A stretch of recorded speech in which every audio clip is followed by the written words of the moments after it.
Hər vaxtınız xeyirli olsun. Təqsirləndirilən Ermənistan vətəndaşı Ruben Vardanyanın məhkəmə prosesi davam edir və Bakı məhkəmə kompleksində bugün də növbəti baxış iclası keçirilir.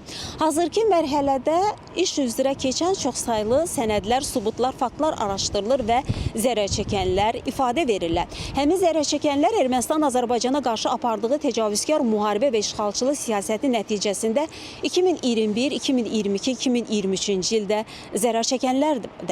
Onlar ifadələrində bir daha qeyd edirlər ki, həmin vaxtı Azərbaycanın əraziləri, mövqeləri Ermənistan tərəfindən iri çaplı silahlarla ateşə tutulurdu. 44 günlük Vətən müharibəsindən heç bir nəticə çıxarmayan Ermənistan Azərbaycana qarşı təcavüzkar müharibə və işğalçılıq siyasətini davam etdirirdi. Həmin vaxtda da Azərbaycan ərazilərində qalmış Ermənistan ordusunun qalıqları və qanunsuz erməni silahlı birləşmələri torpaqlarımızda müxtəlif təxribatlar törədirdi. İri çaplı silahlarla Azərbaycanın mövqelərini ateşə tutur. Eyni zamanda təkcə bu təxribatlar zamanı silahlı qüvvələrimizin xidmət edən hərbi qulluqçular, əskərlər deyil, eyni zamanda mülki vətəndaşlar, hansı ki işğaldan azad olunmuş ərazilərimizdə bərpa quruculuq işləri ilə məşğul olan mülki vətəndaşlarımız da zərər çəkirdi.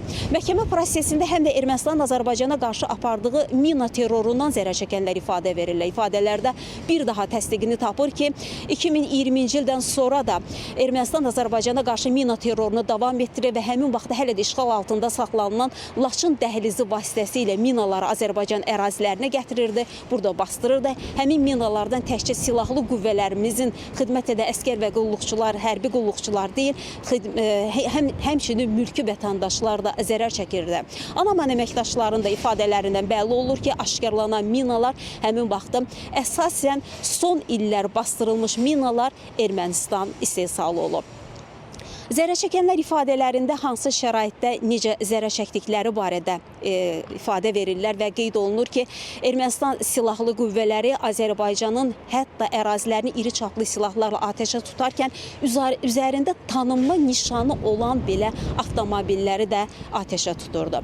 Məhkəmə prosesi açıq keçirilir. Təqsirləndirilən Ruben Vardanyan özünün seçdiyi vəkillə təmin olunub. Eyni zamanda ona rus dilində tərcüməçi ayrılıb. Eyni zamanda prosesdə çoxsaylı zərər çəkənlər həm zərər çəkmiş qismində əyləşirlər, həm də ifadə verirlər.